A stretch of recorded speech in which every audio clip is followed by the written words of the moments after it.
शेतकऱ्यांच्या संदर्भामध्ये धोरणं आखत असताना एक आता हा तालुका तसा कृषीप्रधान आहे. हो ऊस आणि भात ही मुख्य पिकं इथं हो. आजूबाजूला आपल्याला दिसतात या हो. परिसरामध्ये. हो त्या काळामध्ये ऊसांचे कारखाने नव्हते तर ऊसांचे घाणे होते, गुऱ्हाळघर हो, होते. हो, आणि हो. त्या गुऱ्हाळघरामध्ये बऱ्याचदा शेतकऱ्यांचे हात अडकायचे हो आणि ते तुटायचे. हो तर त्या संदर्भातला मी एक किस्सा वाचला होता शाहू महाराजांचा, की असं मशीन जो कोण बनवेल माणूस की ज्याच्यामध्ये हात अडकणार नाही शेतकऱ्याचा आणि त्याच्या आयुष्याचं नुकसान होणार नाही तर त्याला 10,000 रुपये बक्षीस त्या काळामध्ये महाराजांनी घोषित केलेलं आहे.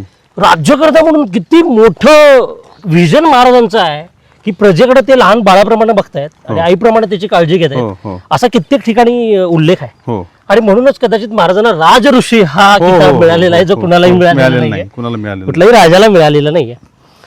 बाबासाहेबांचं सुद्धा महाराजांच्या बद्दल जे उल्लेख आहे बऱ्याच ठिकाणी की महाराजांचा जन्मदिवस हा सणासारखा साजरा करा, दिवाळीसारखा साजरा करा, किंवा महाराज हे सामाजिक लोकशाहीचे आधारस्तंभ आहेत. हो is the pillar of social democracy. हो, हो. हे खूप मोठं वाक्य आहे आणि याला हो. खूप मोठा अर्थ आहे. हो हो आज सामाजिक लोकशाही भारतामध्ये कुठं कुठं कमकुवत होताना दिसते बऱ्याच प्रसंगांमध्ये. आजच्या काळामध्ये शाहू महाराजांच्या विचारांची गरज काय वाटते तुम्हाला? प्रस्तुतता काय आहे त्याची? आता जाती व्यवस्था वर्ण व्यवस्था ही इतर देशांच्या तुलनेत भारतात जास्त आहे. हो, त्याची संख्या जर विचार केला Definitely. गेला तर. विकसित देशांच्या मध्ये ह्या गोष्टींना मला वाटत नाही की त्या प्रमाणात त्यांच्याकडे क्लास असतात, आपल्याकडे कास्ट. आणि ह्या गोष्टी आता कुठंतरी थांबल्या पाहिजेत. बरोबर. आता जग कुठं चाललंय आणि आपण लोकांना कुठं न्यायला लागलोय हो हो. यावर कुठेतरी विचार व्हायला पाहिजे असं वाटतंय. मग काय होतं की मताच्या ध्रुवीकरणासाठी राजकारणाच्या फायद्यासाठी ह्या गोष्टी ज्या काढल्या जातात हो. हे अत्यंत चुकीचे आहेत. त्याच्यामुळे देशाला खूप मोठं नुकसान नुकसान व्हायला लागलं. नुकसान हे करावं लागतंय.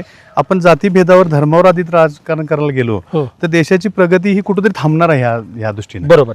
जर आपण शेजारच्या देशाचं जर आपण उदाहरण घेतलं हम्म. तर त्यांनी धर्मावर आधारित राष्ट्र उभं धार्मिक करून- राष्ट्र उभा करण्याचा प्रयत्न केला हो. आणि आज त्या देशाची परिस्थिती काय झाली आपण मग आज बघतोय. ते भुके कंगाल आहेत, म्हणजे इतकी वाईट अवस्था आहे. हा. किंवा अजून काही देश आहेत तशा धर्तीवर चालणारे त्यांचं जर भवितव्य विचार केला तर तो चुकीचा आहे. आता भारतानं प्रगती केली ह्या दोन्ही गोष्टीतून केली आहे. हो. पण आता जे चाललेले प्रकार आहेत ते कुठेतरी चुकीच्या मार्गावर चालले वाटतात. बरोबर. अशाच नवनवीन अपडेट्ससाठी डिजिटल कोल्हापूर चॅनेलला सबस्क्राईब करायला विसरू नका.